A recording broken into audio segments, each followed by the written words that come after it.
To see a third grader, to see a 9-year-old say to the other student, well, are you really angry or are you frustrated right now? Oh, it's music to my ears. I can distinguish between anger and frustration. I almost feel like that lesson could be taught to many adults today.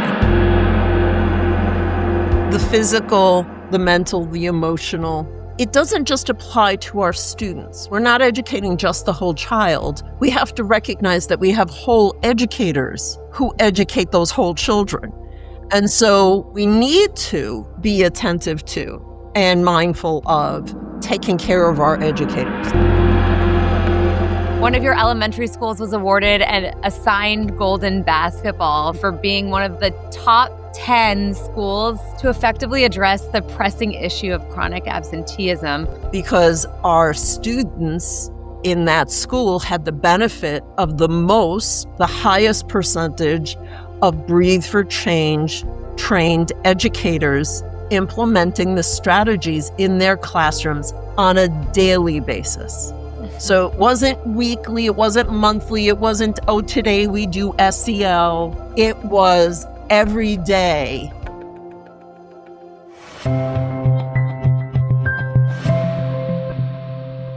Barbara, I have to start by asking you about that golden basketball that your school won from the incredible Boston Celtics. One of your elementary schools was awarded an assigned golden basketball from the championship team for being one of the top 10 schools statewide to effectively address the pressing issue of chronic absenteeism, all thanks to those Breathe for Change, mindfulness, SEL, and yoga programs that you introduced while serving as superintendent. All my educators, right? Yes, all your educators educators.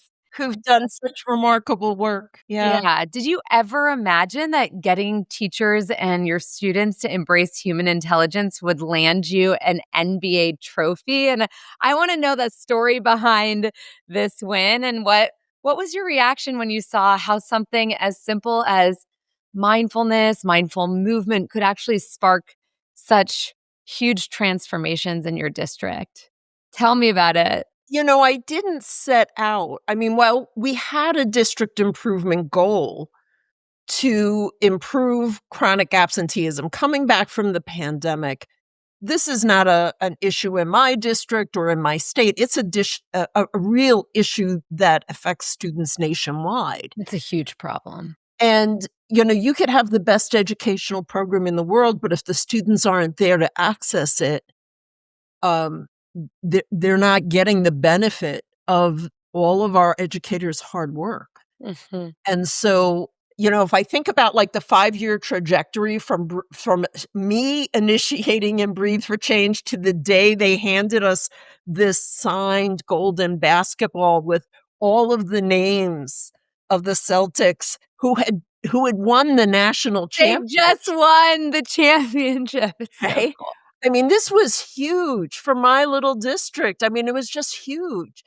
And it was interesting because actually you and I were having a conversation with the Commissioner of Education for Massachusetts about Breathe for Change and the strategies. And he said during our interview with him, I would like, Barbara, please stay on for a few minutes at the end of this meeting. I have some news for you. I remember that. Good news. And I was like, bye, everybody. See you later. And then you called me on the other side. And he said that my district would be awarded one of the golden basketballs for decreasing chronic absenteeism by more than 10% in 1 year. And incredible. As soon as he said it, I said, I know exactly which school is receiving the award, and I can tell you why. And it had a lot to do with our last conversation. Because our students in that school had the benefit of the highest percentage of Breathe for Change trained educators implementing the strategies in their classrooms on a daily basis. So it wasn't weekly, it wasn't monthly, it wasn't, oh, today we do SEL, right? It was every day we're going to take the 90 seconds that is needed to become fully present in our bodies and be prepared and ready to learn. And, there's so much said about scientific and evidence-based programs and this need for, well, we're using this research-based program or this research-based program. The evidence is already there Mhm. to say that if we really want to close academic achievement gaps, to really engage students so that they want to be in school, that we need to attend to their relaxed alertness, their ability to attend emotionally, physically, Mhm. to engage then cognitively and mentally. Mhm. So it was the best day. I've got to say, 36 plus years as an educator, uh, to have it was so joyous, and we had the whole school there for the presentation. We had the commissioner representative come out. We had parents come and sit in the audience. We had the entire staff there, and it was like a rally. It was like a sports rally for attendance, and the kids were great. The kids were just so excited and so happy to have had their recognition in this way. It's, we talk a lot about academic outcomes, but if students aren't showing up to school, how in the world is it even possible to improve the trajectory of their learning and the outcomes of their education? So you talked about how this was a 5-year journey that we've had together, and I would love for you to just take us back to the beginning of that journey. It was the height of the pandemic, right?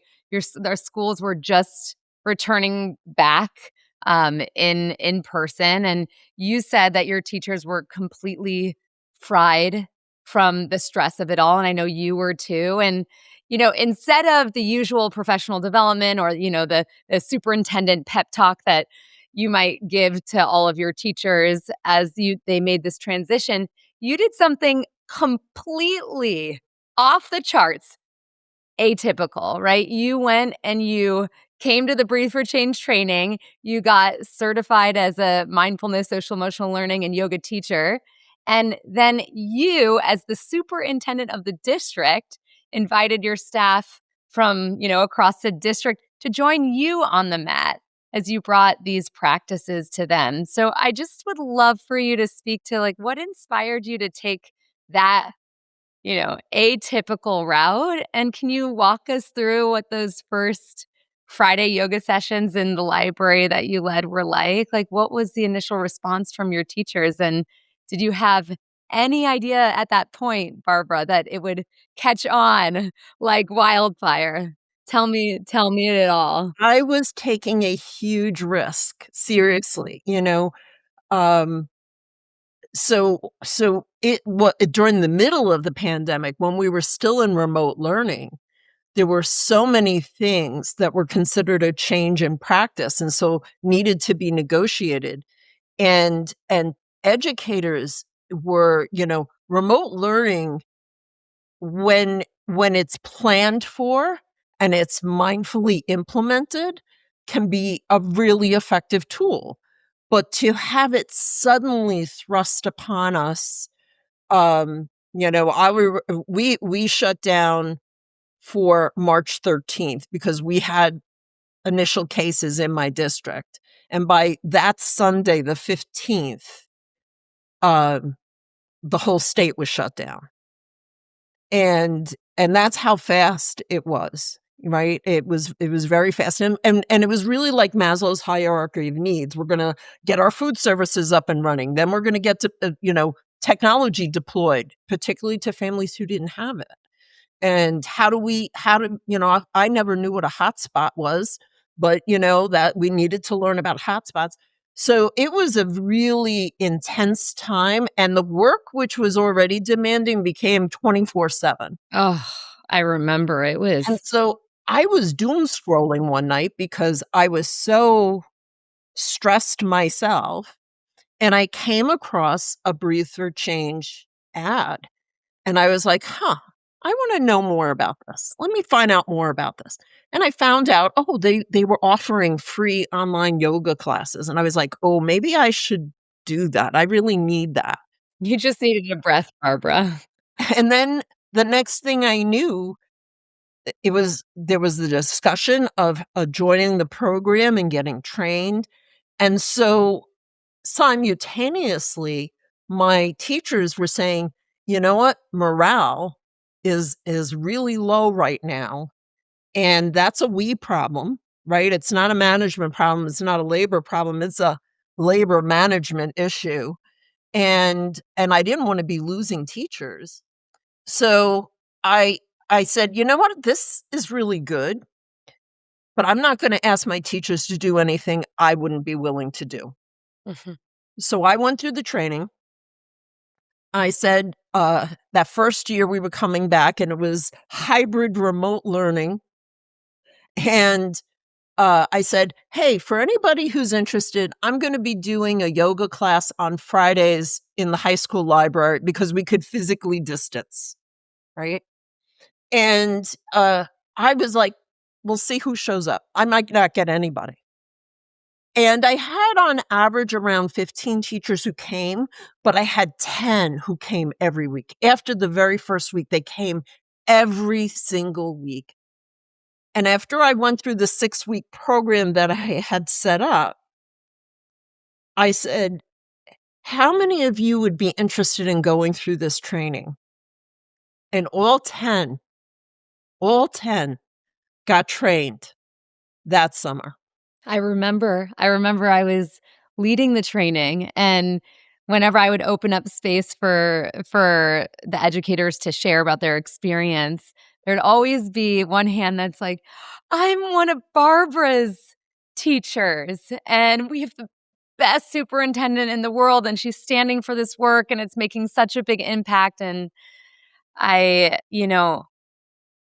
it's just really remarkable that you as a superintendent even created the space and time to prioritize your own well-being in the way that you did. And I'm just curious, after that first 6-week class, right? All those teachers who wanted to continue and go even deeper, end up signing for that training. I remember that first training, but then fast forward and years later, you have certified over 40, or I think, is it 46, Barbara?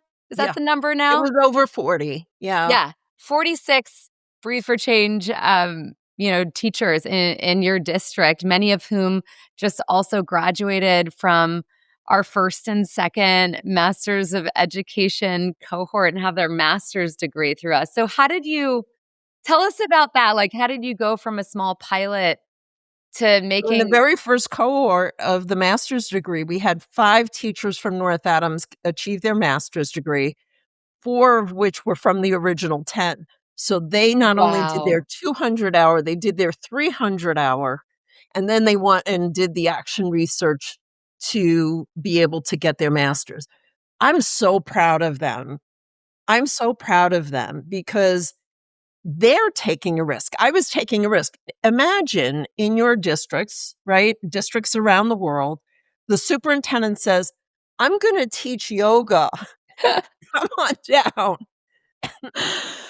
Ugh. And they did. And that speaks to, the level of relationship and trust that that existed before, but certainly has grown, because once teachers were being trained themselves, they had their own ideas.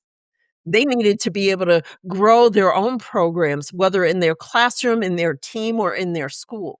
Walk me through how you got to this point where you had, over the years, just literally created a culture of wellness and mindfulness across your whole district. It started with you, but then that ripple effect happened as more and more teachers started doing this program and then implementing these wide range of, breathing, emotional awareness, mindfulness, mindful movement practices into the classroom. I want you to walk me through what a typical school day might look like. How is it different for the educators that went through the program that are implementing this work than the other classrooms that you're seeing? I first want to say that when we talk about whole people, right? The physical, the mental, the emotional, right? All of that. It doesn't just apply to our students, right? We're not educating just the whole child. We have to recognize that we have whole educators who educate those whole children. And so we need to be attentive to and mindful of taking care of our educators. There's a reason that we are seeing record numbers of educators leave the profession, and we're seeing record numbers, a decrease at the higher education level of people entering the profession, right? Because they understand, oh, that's a stressful job to have, right? We're being held accountable for a very high degree of learning. And more importantly, as individual educators, we feel the need to grow these little people that parents have entrusted us with, to grow them into their young adulthood, ready for college and career or whatever comes next for them. And so that's a huge responsibility and burden. The safety and welfare of children, any parent will tell you what a high degree of responsibility that is. And now multiply it by 25, right, in your Totally. classroom. So taking care of our educators and providing the professional learning and professional capacity building for the whole educator, just like we want our educators to provide the learning environment for our whole students, right? Our whole child. We have to do that, We right? have That's to. why it's important. And I want to dig a little bit deeper here into the data, because I think it's one thing to talk about educator well-being, how important it is. I mean, even my dissertation revealed how critical that connection is between our own well-being as educators and student outcomes. But, I remember that you reached out to me and you're like, I've just spoke about all this incredible data at a conference about the data that we're seeing of students of our Breathe for Change graduates, and I want to talk to you about it. And then as you were telling me about that data, we were like, there is something here that we need to further explore. And then you and I worked with a third-party researcher to actually conduct an evidence-based research study that looked at the impact of implementing these types of practices and this approach that you and I now share so deeply in our soul, and looking at what is the impact on absenteeism. And so talk about the actual measurable outcomes that you saw over the years and through this study, as a result of implementing this approach that I can guarantee most superintendents at this stage are not doing. When I presented at that, it was a statewide conference. I had just a few districts come. But I was like, I had two of my educators with me, and I was like, that's okay. This is how it grows. We talked to a few, right? And then they talked to a few, and then they talked to a few. And when I was collecting data to show that there was impact, basically I sent out a survey, and interviewed some of my educators who were trained. And it was compelling. It was so compelling because we were seeing things like decreased office referrals, better attendance, uh, better, when they measure the amount of time it takes for a student to de-escalate, if they have it within their grid for their plan, that they will have moments of escalation, and we measure like how quickly can they de-escalate and re-engage, right? So we were looking at all kinds of data and seeing like really dramatic results. But that was internal data, right? And Right. internal data analysis. And talk more about those results. What was the most shocking to you when you were like, "Wow, this is unbelievable." I would say the decrease in office referrals. Mm. Yeah, because when we came back from the pandemic, there was an incredible volume of dysregulation. Mhm. And again, not a my district issue, not a my state issue, but that's really something that has been witnessed Oh, universally yeah. in education. A huge issue. And so teachers who were exhausted and trying their best and feeling incredibly demoralized, they're gonna send the kids out. They're gonna send them out. They're gonna send them to the office, right? We're gonna have that office referral, which now puts a burden on my administrators, Mhm.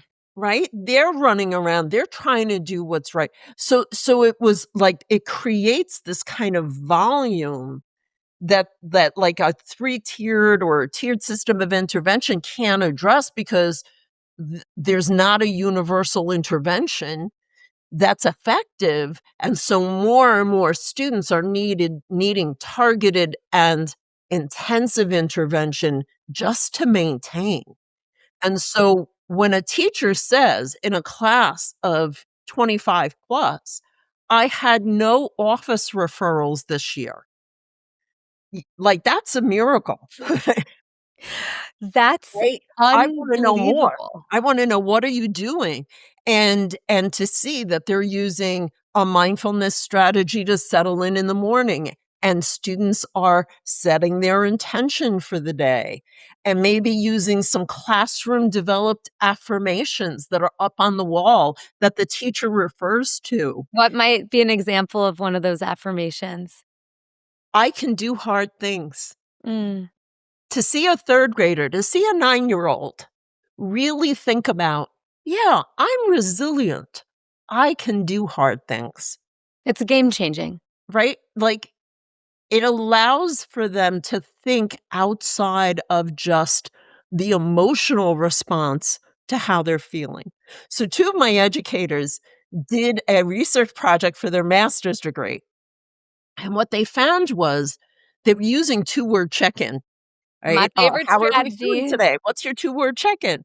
And the kids were responding happy, mad, sad. And they contacted me and they said, "We want to change the project. We want to do something completely different. We want to explicitly teach emotional vocabulary and see if it changes over time." And one of the teachers said to me, she was in after school. So it's not even the regular school day, they're after school. And she hears one student say to the other student, "Well, are you really angry or are you frustrated right now?" Oh, it's music to my ears. Think about the nuance there to be able to ask the question and for the student to then take that moment to reflect and say, I can distinguish between anger and frustration. I almost feel like that lesson needs to be taught to many adults today. Oh, no, we all need it as adults. And, that emotional awareness, right? I'm feeling frustrated. I'm feeling upset. I'm feeling anxious. Tired. That access, that awareness then allows us to take that moment of pause. What do I need right now? And that's where regulation comes in, right? And all the dysregulation that you were talking about with the students coming back from the pandemic. I don't know about you, Barbara, but as an educator, as a human being coming back into that space in the midst of the pandemic, I mean, dysregulation was my life, Right. right? Right. And so to give students that language to be able to play with and grapple with and then notice, how do I feel? And Uh, that's how we get to those SEL strategies. mhm. I'm not Talk more going about to, that. right? I'm not going to learn about self awareness. I'm going to feel self awareness. And then I'm going to be able to advocate for myself. Mhm. I'm tired right now. I'm not really angry at you, teacher, teacher's aide. I'm really exhausted. I'm really tired. I'm really hungry. Mhm. Because in these little bodies, sometimes those feelings get confused, Mhm. right? It's hard to read It's if so you're hard to read. right, you're just reacting, not necessarily learning, explicitly learning, oh, there's a difference between being angry and being frustrated. Yeah.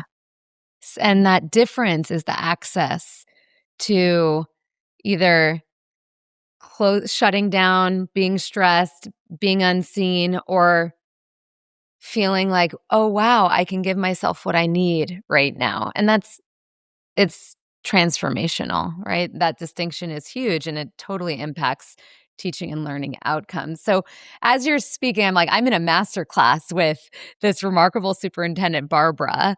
And it's like a master class in like leading transformational change district wide. So, I would love for you to just break down, let's say I'm a school leader or I'm a superintendent or I'm some leader of some form in an educational space. Like, how did you actually implement this, wellness initiative, so to speak? How did you get the buy-in from different stakeholders, like your teachers, your school board, even your parents, the students themselves? And I'm just curious, like, also along the way, right? This stuff is not typical in every single district or school across the country in terms of its use, the way that it showed up in your district. Like, did you encounter pushback or skepticism along the way, especially with Oh, yeah. these words that can be quite controversial or politicized, like yoga or SEL or mindfulness? Like, how did you navigate all of that? And we needed to talk about that. We needed Mhm. to have those conversations.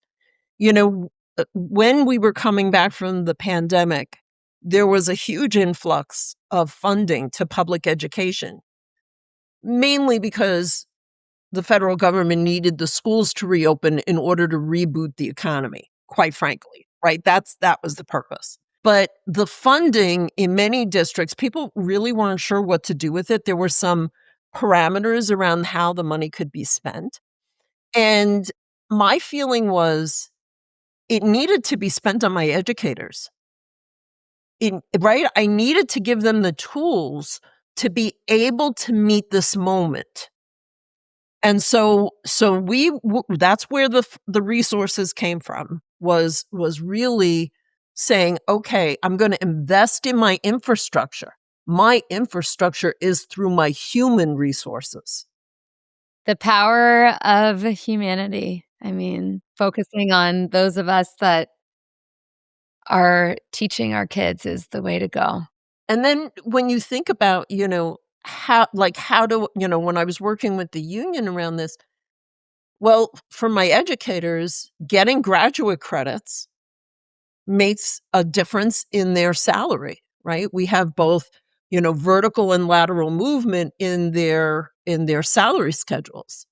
And so having an opportunity to develop their own professional capacity and to have a long-term financial benefit from that made it really accessible. And then the other thing we've done um, is we started to do community yoga. We started, providing yoga classes through the library, the local library, for the community members. And so, myself and two other Breathe for Change trained certified yoga teachers started to teach classes that we just had. They were open classes, and they've become very, very successful. And and the benefit of that was that we had now community members get to know us, get to see what we were implementing in the schools, get to experience it themselves. And so it lost its the ability to create something around it that wasn't there. right? Because if you're experiencing yourself and you're like, oh, this makes sense. This is going to benefit these children. I know how it benefits me. Let me learn more. So I have a wonderful music teacher who teaches chair yoga 1 day a week. We offer yoga at the library, and now the mayor of the city has asked me to continue offering a yoga class at the local recreational center. You're, like, making my vision for education that I've always had as, like, the school is, like, the center, like, the hub of the community, like, that's literally what I'm hearing you've created in North Adams, which is so inspiring. It's like, how is this whole community, like, learning and teaching from one another? And Oh, and it gets even better. It gets even better, Alana, what? Say because more. there are several yoga teachers and yoga studios in the community, and where we hit certain days and times, they have filled in. It is possible in Northern Berkshire County now to find a community yoga class every single day. Every single day, you can find a community-based yoga class, and the benefit of that is that it creates community, right? People coming together, practicing together, they support one another, we've gotten to know each other, um, it is just, and what I see is people moving into the area saying, "Wow, look at this community, how much they support each other and what they're willing to offer to each other." I mean, the ripple effect that you're speaking to is profound, and I wanna circle back to the skeptics, the pushback, right? Because again, these types of practices, right? Mind body wellness practices, social emotional skills that we might be developing, like there's a lot of different perspectives on that. But somehow the way that you're speaking about your experience feels like everyone just like came together around it. But like, If tell the only. educator If who's like, only. "Oh, sure, maybe in her district, but not in mine." Like, I wanna know, like, how did you navigate whether it was a language you used, how you talked about it, how you were leading your approach? How did you manage to get something that is not typical and also controversial in certain contexts around this country? Like, how did you get it accepted?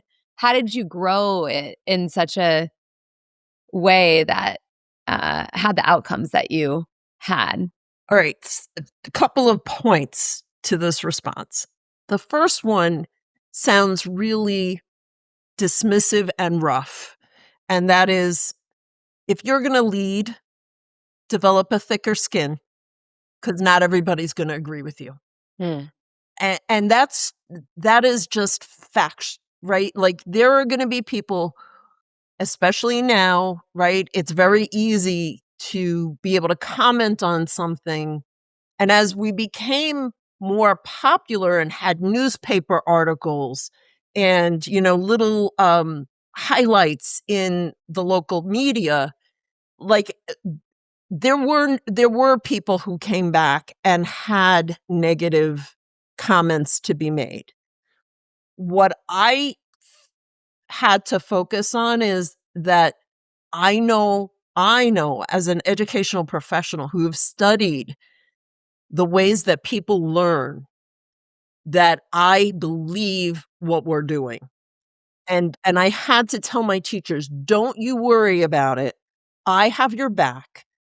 And if you have someone come to you who's really, wants more information, is really refer them to me." Like, I'm good with that. I will sit down with them. I'm more than willing to have a conversation with them.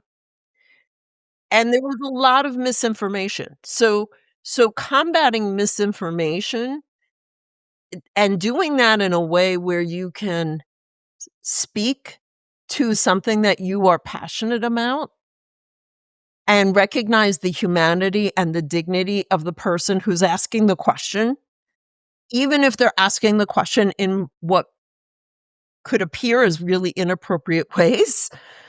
You just have to be. I knew I had the information on my side, and I knew I had the conviction and the belief on my side. Mhm. So there's that. And then there's also the science.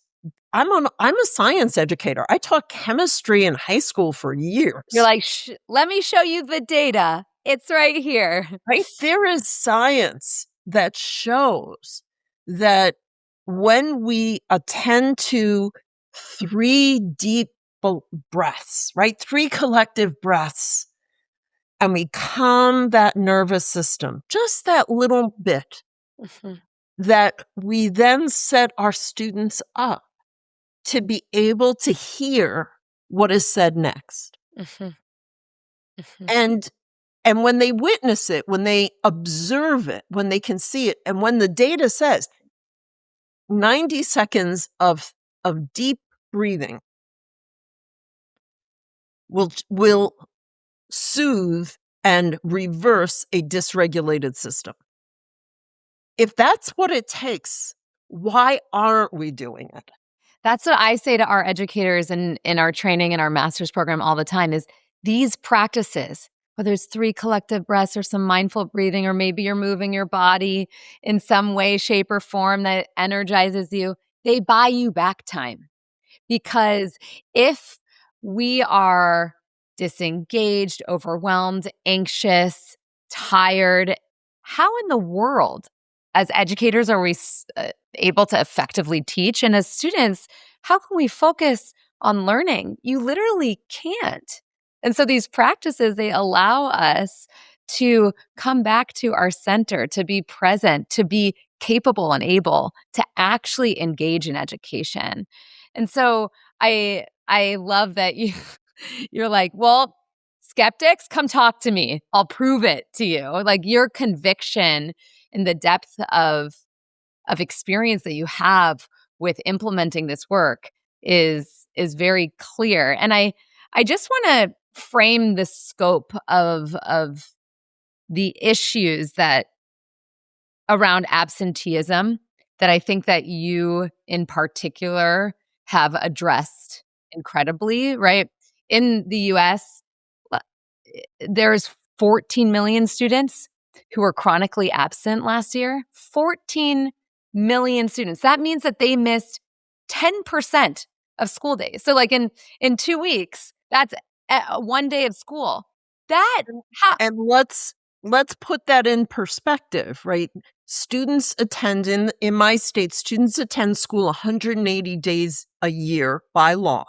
So 18 days of school, like that's it's saying 10% or more days is chronically absent. And So for many of my students, before we really did the study and started to really look at this, it was 30, 40 days, 50 days, a third of their school year, right? Like it was when we were talking chronically absent, it was large numbers, but large numbers then of days right. absent. And e- like I said at the top of the hour, right? We you could have the best system, the most profound educators providing really high quality education. Kids are missing it. They are physically not in the seat. It's like everyone's talking about the disparities in education and academic outcomes are, you know, there's our students are struggling with academic outcomes, but if we don't address the issue you're talking about right now, them literally being in school, then we have zero possibility of them achieving the academic outcomes and the life outcomes that we want them to achieve, right? Because they're not there to learn, to engage, to connect, to build confidence, to build human skills that they'll need to thrive in the age of AI. And so, what are the long-term consequences in your mind, Barbara, if we don't tackle this issue? And then on the flip side, like, what are the benefits that you see if we do, and how is everything that you've done with implementing mindfulness and SEL and yoga and taking, really prioritizing well-being and these human skills, how is that part of the solution? I think it's important that I state here that this wasn't all we were doing, right? We were also still teaching reading, still teaching math, implementing new curriculum, right? Like there was like this isn't it, right? Because ultimately what we want to get to is that academic skills and critical thinking skills and the right, we want to get there. So this was the partner. This was the partner to academic development. And so I see kids and adults, right? Because there were the adults as learners, right? Mhm. They they come to learning new material and they come with their emotional mindset, if you will, right? There are those who right, they're going to believe that they can learn anything, anytime, anywhere, right? They're few and far between. Mhm. Most people come to new learning with some degree of apprehension. And for some kids, a higher degree of apprehension than others. And so when we set the stage and the tone for how we're going to operate, right? That we're going to be in this place where we're going to be relaxed. We're going to be open to learning. If you make a mistake, that's okay because we're going to learn from that mistake too and then move on, right? This is the kind of education every parent wants for their child. When we get away from the rhetoric, we're like, oh, yeah, I want my child to feel welcomed into their school. I want them to feel that they have a sense of agency. I want them to learn about collaboration with their peers because I know that they're going to exist in a world where we know that social isolation, that's the one thing we learned, right, at coming out of the pandemic. Social isolation is not good for the human spirit. We are meant to live in community. That's literally why I started Breathe for Change in the first place. It's like educators were so stressed, overwhelmed, burnt out, feeling isolated. And when we come together, we realize we're not alone. We connect, we feel a sense of belonging. All of these important human skills, right, that you were just talking about: empathy, self awareness, a sense of mindfulness, connection, presence. Like, this is what is the foundation, right, of education. And I'm curious, right?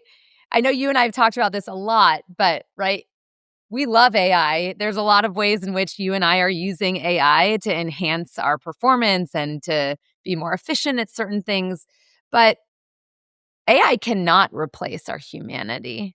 And so I am curious about, like, what do you see as the distinction between artificial intelligence and what we at Breathe for Change call human intelligence? So, like, how will schools now and in the future, like, how should they be prioritizing the human skills as technology continues to evolve and change literally what it means to be an educator and a student in this society?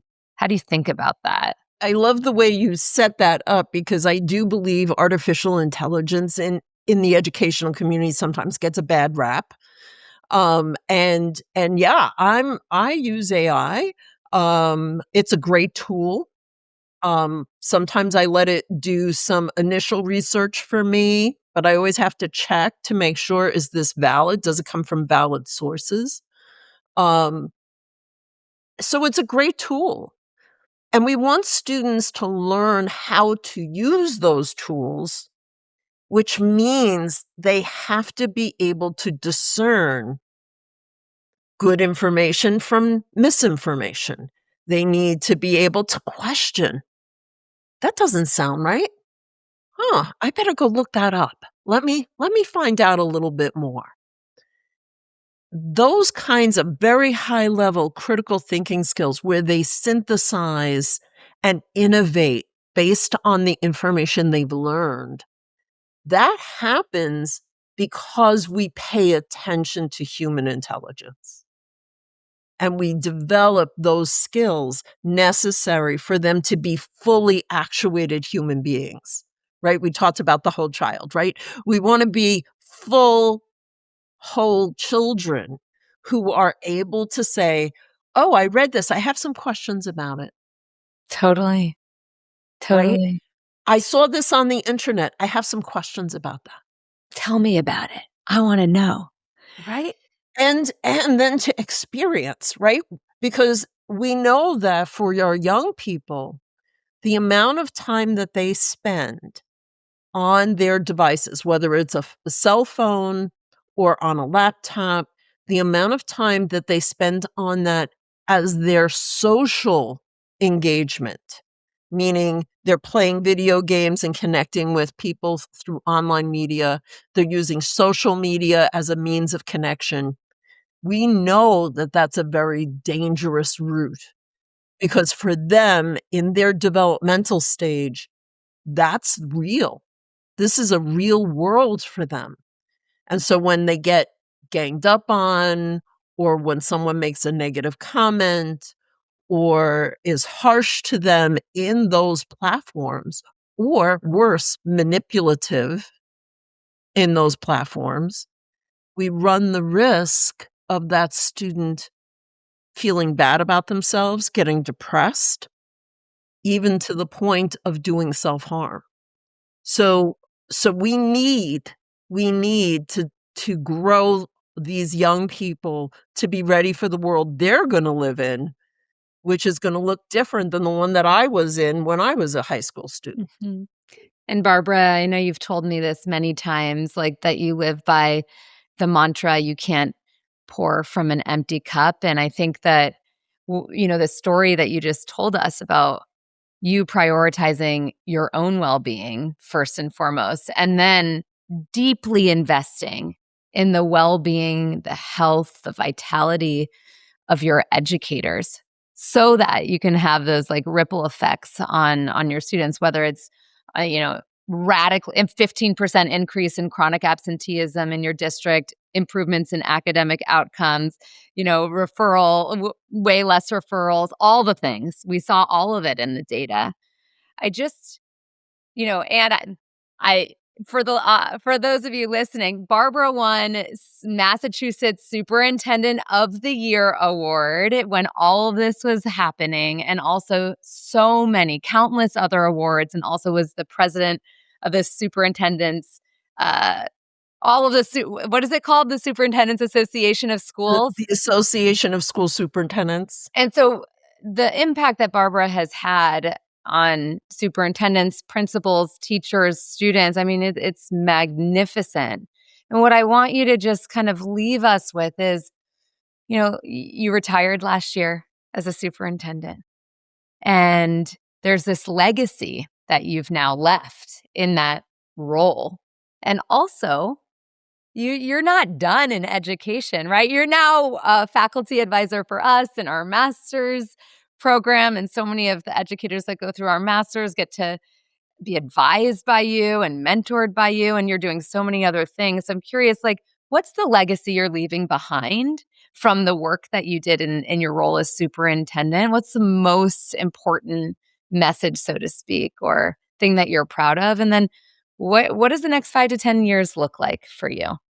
So, a lot of times when you retire from a big role, right, that was all consuming, people ask, oh, well, what do you miss? What do you miss the most? And my answer is always the same. I miss the people.